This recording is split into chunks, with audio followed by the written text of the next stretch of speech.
Bonjour, bienvenue sur Infox News, la chaîne d'Infox en continu du groupe Bois-Larré. Vous qui aimez les débats de fond, on vous propose des débats du fond. Avec Bunnies and Bollocks, la table ronde des lapins crétins. À l'heure de l'IA Slop, on continue à produire du slop lapinesque de façon artisanale. Et oui, c'est ça la France aussi. Bon, la question du jour que je pose à notre panel d'experts. Le méta, pour ou contre? Ouais, tout le contraire, pas en tout. Boilion, fais un jet de compréhension. Succès critique. Mais taisez-vous! Mais taisez-vous! Bois Cosmos, une réaction peut-être? Faites un jet de volonté. Succès critique. Haine.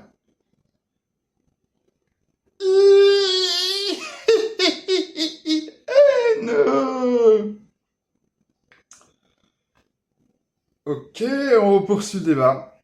Bramolox. Bravo, félicitations! Félicitations, vous gagnez le grand prix de la semaine tout frais payé OGN Bois-Doria, dans une ambiance de bienveillance, de professionnalisme, de consumérisme et de promiscuité des plus plaisantes. Votre réaction? Vous gardez calme? Ou vous deviennent fou? Non, pas cette réaction. Non, pas non plus. Non, pas ça. Ah oui. Salut, messieurs, mesdames, personnes non binaires. Tu l'as peut-être compris. Aujourd'hui, on poursuit notre série sur les mécaniques. Et on va parler de quoi exactement? Eh bien, on va parler du méta-jeu. Et notamment dans des contenus comme le contenu sur l'immersion, j'ai un peu dit du mal du méta. Peut-être que là, on va en dire un peu du bien. Alors, bon, déjà, le méta-jeu, ça mange quoi en hiver? Le méta-jeu, ça regroupe en fait tous les énoncés qui ne sont pas directement performatifs du point de vue fictionnel. Donc, il y a l'évocation des mécaniques, tout ce qui est calibration. Donc, la calibration, en fait, c'est quand on se met d'accord, voilà, entre nous, sur des points, notamment de contrat social, ou juste des points de jeu, quoi, sur la façon dont on va jouer. Ça va regrouper aussi tout ce qui est les questions, voire même la guerre de questions au sujet de la fiction, c'est-à-dire, oui, mais est-ce qu'il n'y aurait pas, là, dans cette taverne, est-ce qu'il n'y aurait pas une porte dérobée est-ce qu'il n'y a pas quelqu'un dans la foule que je trouve suspect, et ainsi de suite on va aussi, bien sûr, avoir tout ce qui est infodump, c'est-à-dire, notamment quand ton MJ te fait un tunnel de présentation de l'univers, ça fait pas vraiment partie de la fiction dans le sens où c'est pas forcément des informations que les personnages connaissent ou quand bien même ce serait le cas, c'est pas tout à fait intégré au récit, quoi. Hein. Et bien sûr, on a aussi tout ce qui est commentaires sur la fiction. Voilà, quand tu fais « Oh là, tu nous as fait un sacré coup bas, quelle vacherie tu viens de faire !» ou alors « Quel coup magnifique !» ainsi de suite. Petit commentaire de Guillaume Rio, qui comme d'habitude a contribué à ce script. Donc Guillaume nous dit, on pourrait peut-être même intégrer tout ce qui est musique et lumière au méta-jeu. Ça ne produit pas directement du contenu fictionnel, mais ça conditionne les propositions que vont formuler les joueuses en transmettant de l'information et en instaurant une émotion particulière. Alors, à ce sujet, tu sais, j'écris un livre sur la musique, j'ai fait des playlists, et il doit très certainement, de mémoire, y avoir une vidéo sur la musique. Je te mettrai les liens de tout ça en description. Donc voilà, cette catégorie d'éléments de méta-jeu, hein, la musique, la lumière, ça semble d'ailleurs propice à l'immersion. Parce que j'ai un peu pré-shot que le méta-jeu s'était considéré comme anti-immersif. Voilà, on a des éléments qui ne sont pas fictionnels, avec les musiques et la lumière, qui sont purement méta, mais qui sont en fait tout à fait immersifs. De toute façon, on va avoir d'autres occasions de nuancer. Alors, pour reprendre le terme de KF, en fait, quand on veut jouer sans méta, c'est qu'on recherche le jeu homogène, c'est-à-dire un jeu qui est sans interruption, qui ne serait pas directement fictionnel et qui viendrait briser la performance, quoi. Bon, voilà, c'est une façon un petit peu complexe de dire que le méta, c'est pas immersif, et donc c'est pour ça qu'on a tendance à vouloir le proscrire quand on joue immersif. Le métajeu, ça regroupe aussi toutes les décisions prises en conscience par les joueurs, plutôt que des décisions instinctives ou logiques du personnage. Donc en fait, euh, c'est ça qu'il faut bien comprendre, c'est que le métajeu, c'est pas uniquement des choses qui sont insérées dans la conversation et qui ne sont pas purement fictionnelles, c'est aussi une des attitudes fictionnelles, notamment du personnage, mais qui vont être considérées comme «Ah, t'as fait ça, en fait, tu es en train de jouer méta». Donc, ces attitudes, de quoi il s'agisse? Donc, eh ben, par exemple, quand on va agir pour enjoliver la fiction, tout ce qui est jeu drama, ou play to lose, quand on va quand on va agir en fait à la recherche d'une expérience, on a notamment le steering. Le steering, en fait, c'est quand tu veux éprouver une émotion particulière en jeu et en fait, tu vas manipuler ton personnage. Il est énorme là. Lui, je vais le mettre là parce que sinon, on a vraiment l'impression que c'est lui la star.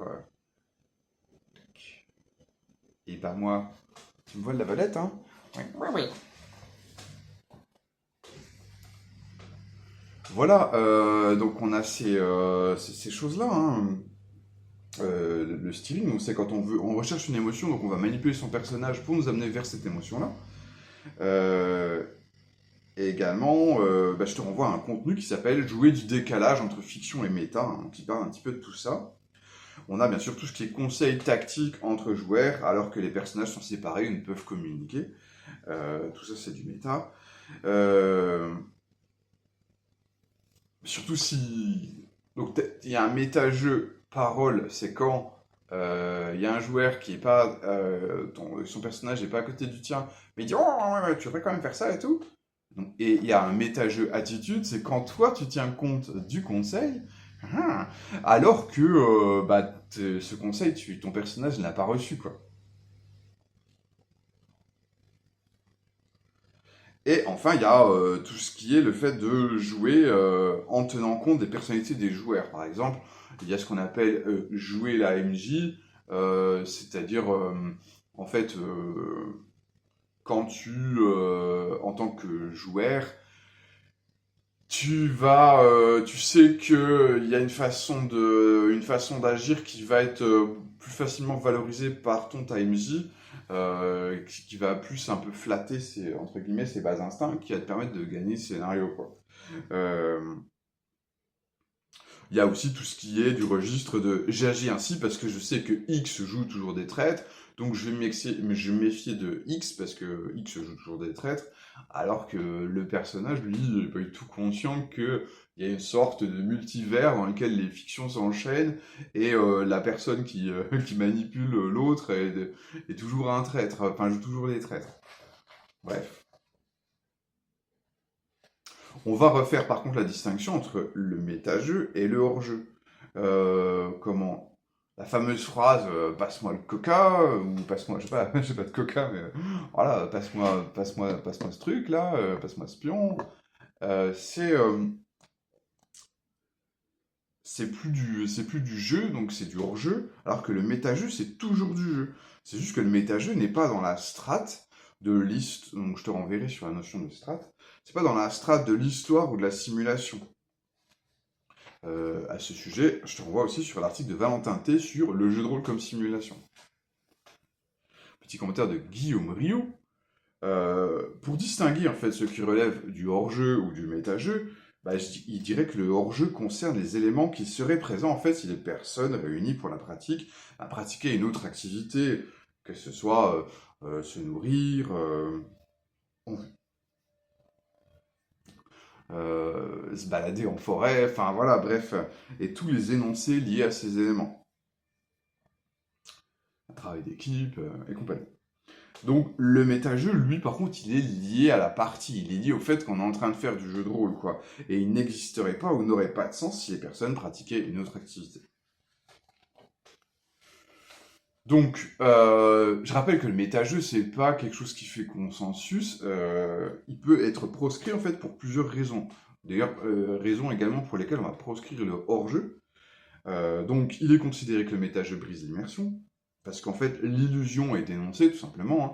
Je te renvoie à mon contenu donc, sur l'immersion. Il brise le rythme, c'est-à-dire que on quitte un peu le rythme, le registre enlevé de la fiction audio, quoi, parce on va intercaler plein de commentaires, d'appels aux mécaniques aussi, c'est-à-dire que tu vas des fois pas mal entendre le fait que même les mécaniques, je veux dire, voilà, juste jeter les dés, dire faire un jet de compétences, machin et tout, choisis tes options de move. Pour certains, c'est considéré également comme du méta-jeu, dans le sens où la mécanique, elle n'est pas fictionnelle, quand bien même elle est liée à la fiction et qu'elle crée de la fiction. C'est une sorte d'objet interfictionnel, la mécanique. C'est un objet qui lie une fiction A à une fiction B, mais en lui-même, la mécanique, c'est juste un agent de la conversation et c'est pas une fiction. Et donc, les personnes qui aiment jouer immersif, ou les personnes qui aiment aussi jouer avec du rythme n'aiment pas trop les interruptions par la mécanique. Je te renvoie à mon article Pourquoi les actuels plays de Claude Ferry sont mes préférés. Donc les actuels plays de Claude Ferry, c'est des actuels plays où même quand ils utilisent un système de jeu, bon, ils vont très peu l'utiliser, ou ils vont faire les jets de dés, tu vois, sans les commenter, juste en lisant le résultat, sans le dire à haute voix, pour protéger à la fois le caractère, pour protéger le caractère de fiction audio de leur actual play.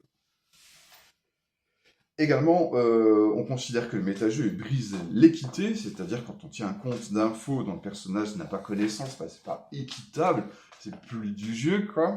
La triche. Pour autant, le méta, il est difficile à circonscrire totalement. On peut le limiter, c'est très difficile de l'enlever totalement. J'envoie la conférence de Vivif et Asson qui s'appelle le JDR, loisir métafictionnel par excellence. Donc, en fait, le propos de Vivif et Asson, c'est que sans méta-jeu, pas de jeu de rôle, quoi. Alors, c'est-à-dire que... Alors, il dit bien métafictionnel et pas ceci, mais pas méta-jeu. C'est-à-dire que... je vais revenir à cette notion de métafiction, mais ça veut dire que... Je suppose que Vivif et Asson, si je prends sa conférence, il pourrait admettre que, par exemple, en jouant freeform, on peut supprimer le méta-jeu, c'est-à-dire les commentaires sur le jeu, mais tu peux pas supprimer la métafiction, c'est-à-dire les commentaires sur la fiction, ou le fait, notamment, que le jeu de rôle fait tout le temps appel à des connaissances que tu peux avoir en matière de genre narratif, la fantaisie en matière de type en matière de type d'univers, la fantasy, la science-fiction, voire même des appels à des licences, dire ah bah oui, là on est dans Star Wars, donc les Jedi peuvent pas être méchants, et ainsi de suite, quoi.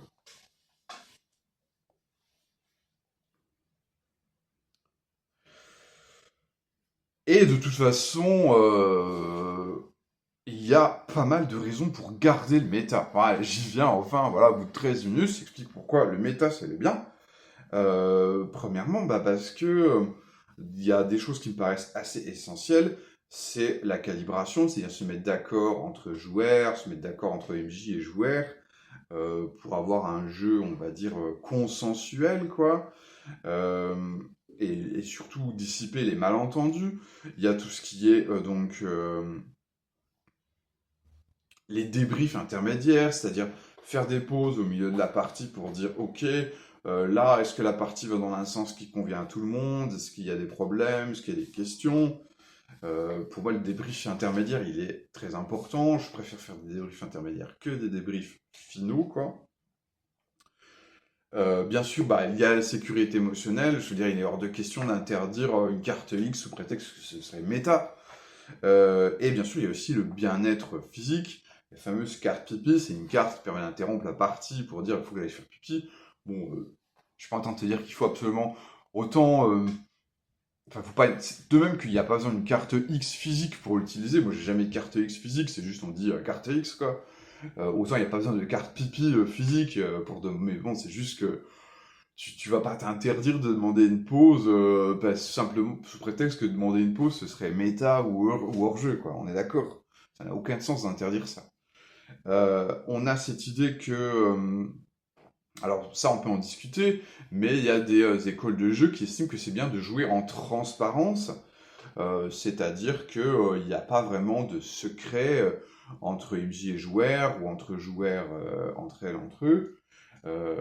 Et bien sûr, c'est très très méta de jouer en transparence, et en tout cas, ça va induire des attitudes méta parce que bon, si tu es au courant, par exemple, qu'il y a deux autres PJ qui conspirent contre toi, en tant que joueur, tu peux pas ne pas en tenir compte. T'en tiens compte d'une façon ou d'une autre. Même le simple fait de ne pas en tenir compte est quand même méta, quoi. Ça s'appelle de l'ironie dramatique, hein. Euh, Et donc pour finir, il y a la métacommunication, donc une forme de méta que pour moi il faut garder, quoi, hein.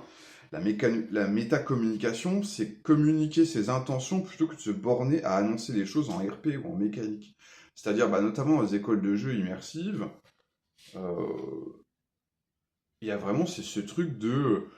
Tu annonces une action, genre je t'attaque ou je fais un jet d'épée contre toi, sans dire pourquoi tu veux le faire, quoi. Qu'est-ce que tu veux soit comme finalité, alors que ça pourrait être intéressant de métacommuniquer en disant, moi en tant que joueur, bien sûr, j'ai rien contre toi, mais ça paraît quand même logique que ça parte en PVP, ou ah, je l'ai fait pour le drama, ou alors tu pourrais dire, bah je veux attaquer, mais l'idée c'est que je ne veux pas réussir à blesser, ou en tout cas je ne veux pas tuer, ou peut-être que ça pourrait être, j'aimerais bien en fait que tu retiennes mon épée, tu vois, donc on revient à la calibration bien sûr. Et ainsi de suite, quoi. La métacommunication, ça me paraît assez crucial, tout simplement pour dissiper des malentendus et faire que notamment des actions PVP soient considérées comme de la pure agression de joueur à joueur, quoi. Le point commun de toutes ces raisons de garder le méta, en fait, c'est la notion de confort, la notion de confiance. Je renvoie à l'article de Kali sur la confiance émotionnelle. Et par exemple, si je prends le jeu Les couleurs de l'amitié, euh, enfin le jeu, la saga Les couleurs de l'amitié, parce qu'il y a plusieurs jeux à l'intérieur, où en fait on va suivre un groupe dans Les couleurs d'amitié, une saga de jeux de Melville, on va suivre l'évolution d'un groupe d'amis à travers plusieurs années, quoi. Et en fait, les livrets, si tu suis les livrets, t'as un peu l'impression que les personnages ont des comportements un peu... En fait, souvent le point commun entre les personnages, c'est qu'ils ont des comportements qui sont un peu cringe, mais ils ont de bonnes intentions, quoi. Je me rappelle plus exactement, mais ça va être par exemple... t'as un personnage qui va tout le temps faire tout le temps faire des blagues, mais c'est parce que, en fait, il aimerait bien qu'on l'aime, il aimerait bien attirer l'attention, quoi. Ou il y a quelqu'un qui va tout le temps partir à l'aventure et prendre des risques, mais c'est parce qu'il voudrait que le groupe bah, garde un souvenir intense, en fait, de ces moments-là, et parce qu'il estime que les moments précieux passés avec les autres, voilà, sont précieux. Et en fait, si tu fais l'action qui est proposée par le playbook sans expliciter en fait, en vrai, quelles sont les intentions du personnage, qu'est-ce qu'il a derrière la tête, et en fait, les autres joueurs à la table, ils vont seulement voir des actions qui sont un peu cringe, un peu dérangeantes, un peu invasives, un peu mal placées, tout ça. Et le côté que, en fait, le personnage derrière, il a des bonnes intentions, si tu le dis pas de façon méta, on va peut-être le découvrir que assez tard dans la partie, ou voire jamais, et ça peut rester sur une impression de... En fait, Thomas, putain, il a joué vraiment un personnage relou. J'ai pas passé un bon moment à cause de ça, quoi. Donc voilà, mon petit conseil, c'est de verbaliser en fait les intentions du personnage sans attendre que le personnage le fasse de lui-même. Et ça, c'est vraiment dans une idée de confort, de bienveillance, de bien-être autour de la table, quoi. Ça me fait un peu penser, je fais un petit écart, mais ça me fait penser à un jeu comme Happy, dont la punchline, non pas Happy. Ah, c'est un jeu de Chestel, mais je sais plus le nom du jeu, il faudra que je recherche, mais grosso modo, la punchline c'est ça va bien finir, mais en attendant, point d'interrogation. C'est-à-dire que on va jouer un groupe de personnages qui se prend une avalanche d'emmerdes, mais ce qu'on sait, c'est que ça va bien finir. Et là, c'est un peu méta comme information, quoi, mais ça permet de rassurer, quoi. C'est tout comme si tu veux, comme quand j'explique à mon fils que quand on regarde un dessin animé, la clause d'un dessin animé, c'est que les, euh, les personnages principaux, les héros, les gentils ne vont jamais mourir, voire et même tout simplement ils vont réussir quoi. Et donc il faut pas avoir trop peur quand il se passe quelque chose qui a l'air de vraiment menaçant, parce que au final ça va bien finir, quoi. Et ça permet en fait d'empêcher une angoisse trop importante de monter quoi.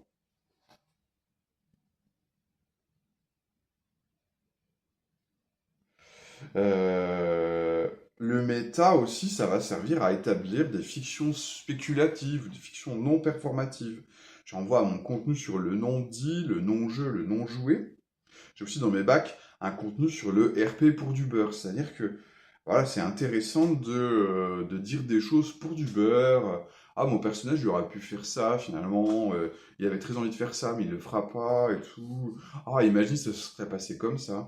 Euh, c'est pas vraiment de la fiction, au sens où ce n'est pas rajouté à la fiction, mais c'est des, peut-être, c'est des what if qui sont intéressants à garder, quoi, dans la conversation.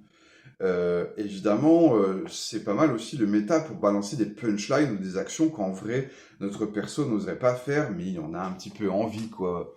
Et là, le barbare, il prend son épée, il décapite le roi, voilà, plus de problème, quoi. Bon, toi, tu le fais pas, mais bon, t'as envie de le faire, en tout cas, t'as envie de le dire, quoi. Ça revient au RP pour du beurre, quoi. Euh, voilà, et c'est aussi ce qu'on appelle dire, bah, ce truc de je tue le roi, c'est aussi, tu peux le dire juste pour rire, quoi. Ah, mais là, genre, le MJ te demande, qu'est-ce que tu fais? Ah, ben, je bute le roi, quoi? Non, c'est pas vrai, c'est pour rire, c'était une vanne. Voilà. Pour Guillaume Rioux, le méta, ça sert aussi à réguler la tension de la partie. Que ce soit une blague qu'on fait pour lâcher un peu la pression, ou au contraire des spéculations, sur ce qui pourrait arriver de pire, ça va augmenter le stress volontairement, quoi. Donc, réguler la tension de la partie, c'est-à-dire la diminuer, au contraire l'augmenter, quoi. C'est évidemment pas indispensable, c'est pas toujours souhaitable, mais c'est une utilisation possible du métageux. À ce sujet, je renvoie aussi à l'article de Vif Vif et Asson sur l'humour méta, qui parle un peu de cet humour qui permet de gérer la tension, quoi. Notamment dans les jeux horrifiques.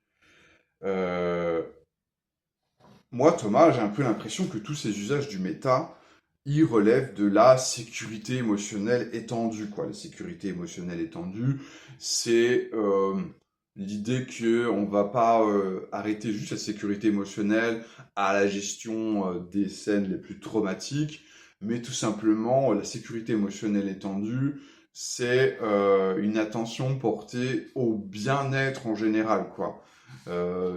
Et ça consiste notamment des fois à aller jusqu'à négocier la fiction pour des choses qui ne sont pas traumatiques, mais qui relèvent du pur bien-être, quoi. Voilà, j'ai pas envie que mon personnage meure. C'est pas que je vais être en PLS si mon personnage meurt, mais bon, je trouve que ce serait pas intéressant. Je passerai quand même un mauvais moment, et ainsi de suite, quoi, où j'ai la flemme de refaire un perso, et ainsi de suite. Voilà, donc la sécurité émotionnelle étendue. Donc voilà, bien sûr que tous ces éléments méta que j'ai cités, ils ont l'effet disruptif hein, qu'on a dénoncé tout à l'heure, mais c'est pour la bonne cause, hein, concrètement, quoi. Et disons que tout ce qui est interruption méta liée à la sécurité étendue, à ma faveur, mais bon, chacun a son méta favori. Ça peut être s'extasier sur un jet de critique, hésiter entre plusieurs options sur un move. Petit commentaire de Guillaume, là, au passage. Mettez en commentaire, voilà, votre méta favori, voilà.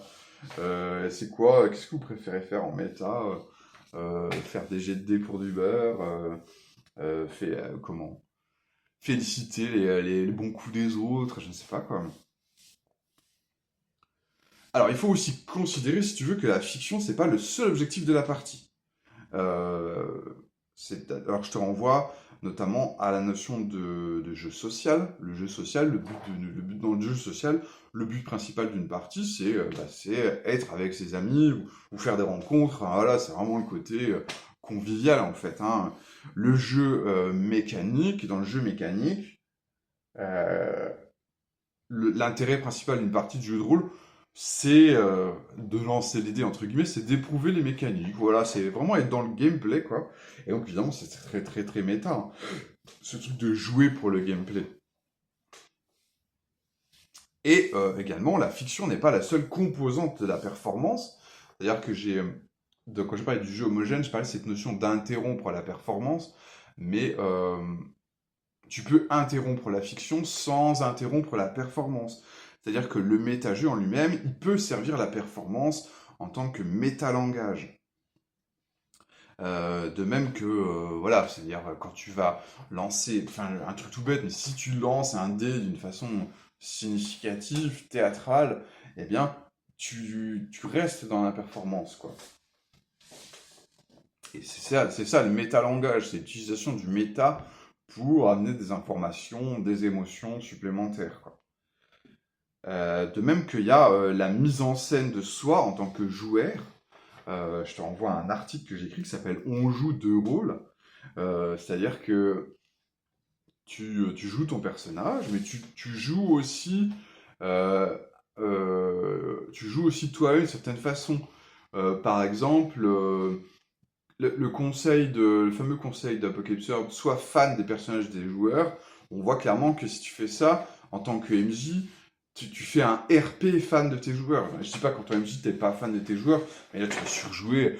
Ah ouais, tu prends cette décision, mais c'est vraiment trop cool, tu vois, ce côté fanboy ou fangirl, tu vois, des personnages. Ben voilà, c'est du RP de MJ. On a des RP de joueurs qui va être...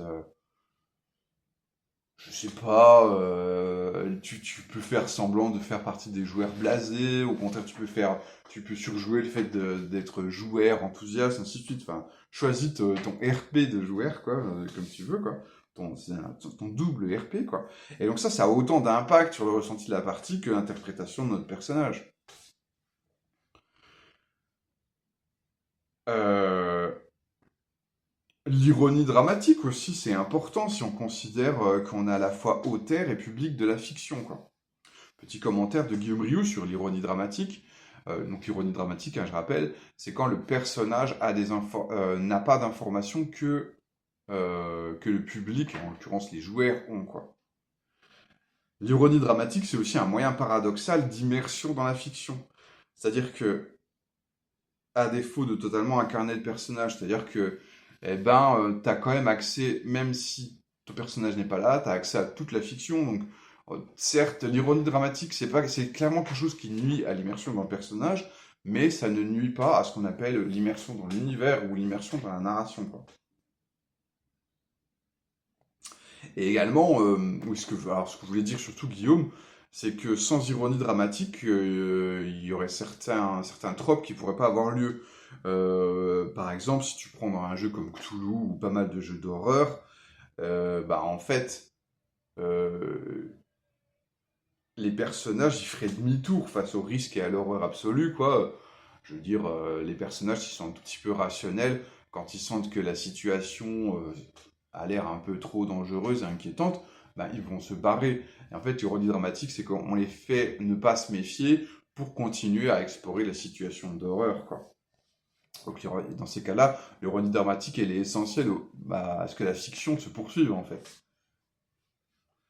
Par ailleurs, si on est à la recherche de l'immersion ou du jeu homogène, mais qu'on ne veut pas pour autant renoncer aux intérêts du méta, on peut diégétiser certaines métatechniques. C'est-à-dire qu'il y a des métatechniques qu'on trouve intéressantes. On dit, ouais, mais en fait, si j'applique des métatechniques, ça casse l'immersion, ou ça interrompt la performance. Euh, eh bien, ces métatechniques, je veux en faire des éléments de la fiction. Donc j'ai fait un article qui s'appelle «L'intégration des métatechniques dans les GN immersionnistes». Bon, c'est aussi applicable au jeu de rôle, hein. Mais par exemple, le système de résolution peut devenir fictionnel. Par exemple, dans Inforenza, le système de résolution, c'est si tu veux accomplir quelque chose d'important, tu dois en payer le prix. Bon, voilà, ça c'est une diégétisation. Du coup, bah, le système de résolution, il devient fictionnel.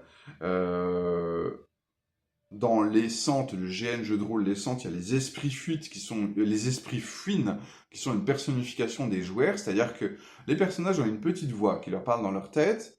Il s'agit de leur fuine, qui est un parasite mental qui les possède et qui les manipule un petit peu, quoi. Et ben, bien sûr, en fait, et les fuines entre elles peuvent se parler parce qu'elles se concertent entre elles. Bon, bah voilà, ça permet de faire pas mal de, mine de rien, pas mal de calibration, sans que ça casse l'immersion, parce que voilà, les fuites font partie, et donc les joueurs font paradoxalement partie de la fiction. Euh, pour tout ce qui est de la concertation et de la calibration, et de l'ironie dramatique, la transparence, c'est diégétisé dans Inforenza, simplement parce que dans Inforenza, les personnages sont tous connectés télépathiquement, donc ils ont accès au mental et aux visions, au vécu de chaque autre personnage, quoi. Petit commentaire de Guillaume Rioux. Guillaume Rioux, il aime également beaucoup les codes de Dragonfly Motel, notamment le fait que tu vas placer ton corps, en fait, pour savoir qui est présent dans la scène ou non. Donc, si je m'avance, voilà, je suis bien dans la scène. Si je me recule, et ben d'un coup, je suis en retrait. Euh, Cette forme de langage méta est assez subtile et ça permet un bon compromis entre immersion et lisibilité de la partie. Il pointe aussi d'autres. Euh, dans Dragon Motel, on va utiliser pas mal de petits papiers pour communiquer entre nous et on peut aussi les pointer. Il y a aussi un plateau où on va pointer. Bref, c'est une forme de métalangage qui est pas trop. Ça reste du méta, mais c'est pas trop intrusif, quoi. On aurait pu parler des signes gestuels, hein, bien sûr, qui permettent de faire du méta, mais de façon moins intrusive, quoi.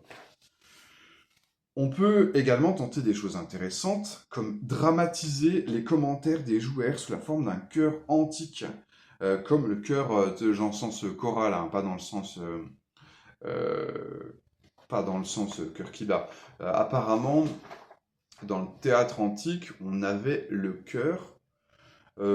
C'était une assemblée de personnages qui étaient un peu en retrait de la scène et qui ne sont pas vraiment des personnages impliqués dans l'histoire. C'est plutôt des dieux, des esprits ou des fantômes ou tout simplement les poètes qui vont raconter l'histoire ou la commenter. Ah, Ulysse n'était pas au bout de ses peines. Comment fou es-tu, Ulysse, d'avoir osé défier les dieux. Un châtiment terrible t'attend. Voilà. Et donc Use, il propose d'intégrer ça en jeu de rôle, que ce soit dans des jeux de fantasy ou d'antique fantasy comme RuneQuest, parce que voilà, Use, il est fan de RuneQuest, donc je pense pas pour rien qu'il s'intéresse au cœur antique, parce que RuneQuest, c'est plutôt de l'antique fantasy, quoi. Et bah voilà, on peut, pourquoi pas justement, réincorporer ce cœur antique. Après, ça peut être changer d'époque. Si on fait une ambiance polar, ça peut être la voix off, tu vois, on peut jouer la voix off. Et comme ça, le commentaire méta, il est diégétisé, il n'interrompt pas la fiction et il y apporte une dimension supplémentaire, une mise en abîme.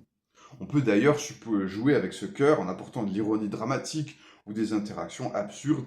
Par exemple, comme dans le jeu vidéo Stanley Parable, où au début il y a une voix off qui commente un peu ce que fait le personnage.